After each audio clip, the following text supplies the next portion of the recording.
Okay, so here we are outside, and I wanted to give you a little example of how the screen looks in the daylight as well. Now, I'm going to use the camera, which you can actually activate using the main screen as well. So we'll just go back to the main screen. Here's the lock screen here, so I'm going to go straight into the camera, and we go drag that camera off the screen, and then we go straight into the camera. And let's video something really quickly. I'm just going to randomly record sort of whatever I'm pointing the camera at, really. Let's record something.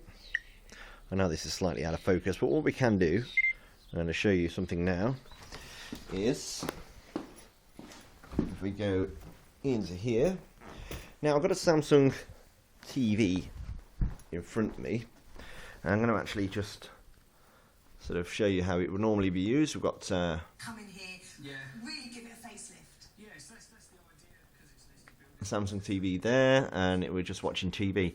Now on the phone down here, we can go into our gallery of stuff, and we can use the DLNA functionality to watch things that is also shared elsewhere.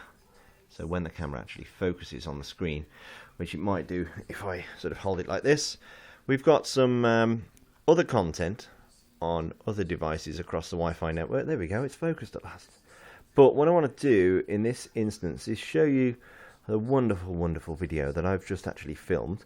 So go into the gallery, and you'll notice instantly that there's a bit more stuff on here. There's my son when he was first born, and that's actually shown from a server that's in my garage. It's not really a server, it's more of a PC on the floor. But I wanted to show you that video that I've just recorded down here. So we go to the camera, and there's my video of the wall, which is really interesting. Now, at the moment you can watch it like that. You can flip the S3 around and watch it like that. Very good quality video. However, what I can also do is, if we wind it back, I can change the output to the TV. So if I press there and we choose a different player, it instantly switches the TV onto the DLNA sort of function, and there we go. We can then watch the video that I've literally just recorded on my Samsung television, which is very good. If you don't have a TV with this DLNA functionality, then don't worry too much. You can buy a little widget which basically just connects to your Wi-Fi and then punches it through the HDMI connector of your existing TV. It's very easy to sort of use the DLNA functionality. They call it All Share with Samsung here, but it's very easy to use. So that is a quick example of how the All Share works. You can also share your video up here. You just press share, if I can do it with my thumb, via Dropbox, over Bluetooth, Gmail, etc. So the gallery function is very nice indeed. It's slightly different to what we've seen previously. You can rotate the sort of handset around. You can do a slideshow, and you can even choose lots of effects and even some background music too. So that's quite nice. So let's take some pictures, and we'll generate a slideshow of them. Let's try this. Totally unprepared, so excuse the wobbly hand sort of thing. So I'm going to take some shots of my son's toys. Let's swap hands so you can actually see what I'm doing. Sorry about this. So there we go. You can see how quick and responsive the camera is. No problem, no real lag. Taking photos here. Wow, I'm going to have an epic gallery here. So now I've got a lot of pictures that I've just taken. We can go into the gallery by this shortcut here down on the bottom right, and we can look at that and go, oh, isn't that beautiful? Look at this, wow. And then we can just go and have a look at all the pictures I've taken down the bottom, and we can choose a slideshow. That pops up automatically, kind of guesses what you want to do because you're looking at them. I'm going to choose a nice flow, maybe cube, random. Let's choose random, that's always good. Music, I don't actually have any. I'll turn it on anyway. And look, here's some music I had earlier. Now there is some that's actually included on the phone, so I'm going to choose that one.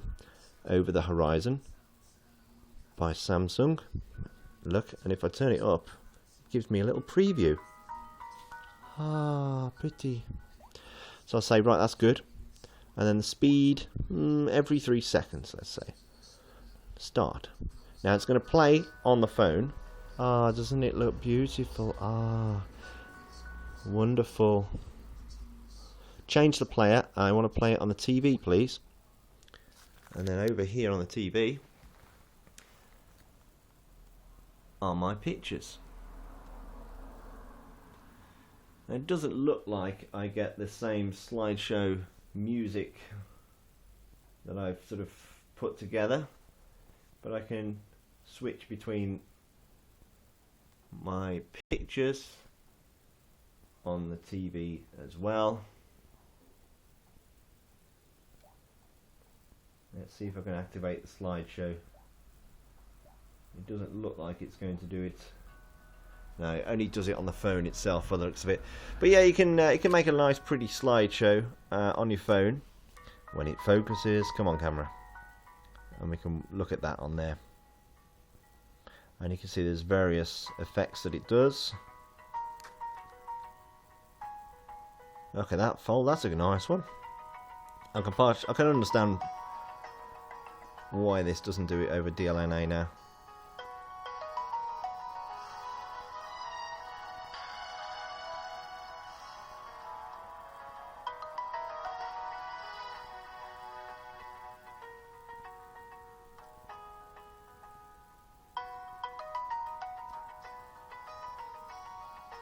But yeah, that's just an example on how you can make your photos look and sound nice and have them sort of displayed like that. Here's the camera itself.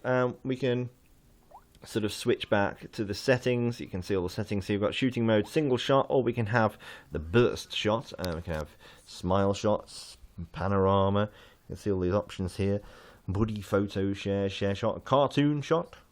You can turn the flash on and off, obviously have it on auto if you want. There's resolution here, crank it all the way up to 8 megapixel, obviously as default. You can have some lovely effects on here, sepia and black and white and da-da-da-da-da. It's not quite as advanced as maybe the one range which we reviewed earlier, but the camera definitely doesn't have that much lag really. Self-portrait, obviously to flick the camera to the face-mounted camera. We can also adjust the way it focuses. You want macro, so if I go to macro mode, we can really sort of focus in on close-up stuff like that. And what else we got? Let's go into, okay, that appears to be it. Let's go to cartoon mode and see what happens. There you go, look at that. But yeah, turn your photo into a cartoon. But that's a camera functionality on the Galaxy S3. Obviously we can have video, and we can have HD video recording. The settings on here, recording mode, we can go to limit it for the multimedia message.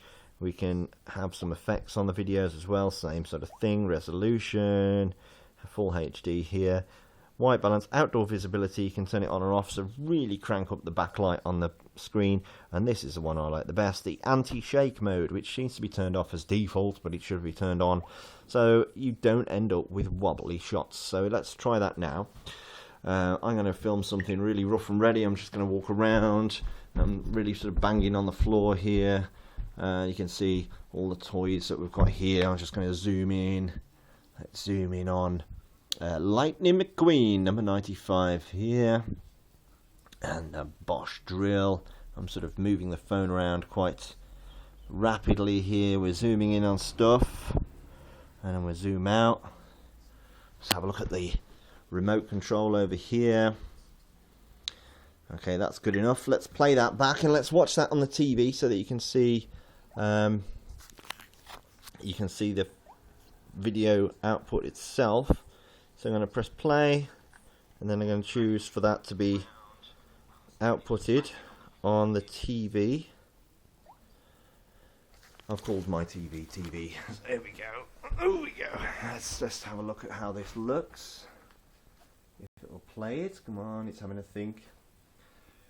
And there we go. That's the video I've just recorded. You can see how it focused in on that very well indeed. And there's hardly any shake about it, so obviously that anti-shake works quite well. It's only stopped there because my Wi-Fi is buffering. And there's the remote control. So that's quite smooth video recording. So that's really an example of the video recording access on the Samsung Galaxy S3 and the gallery, and how you can use the camera to make your shots look very nice indeed.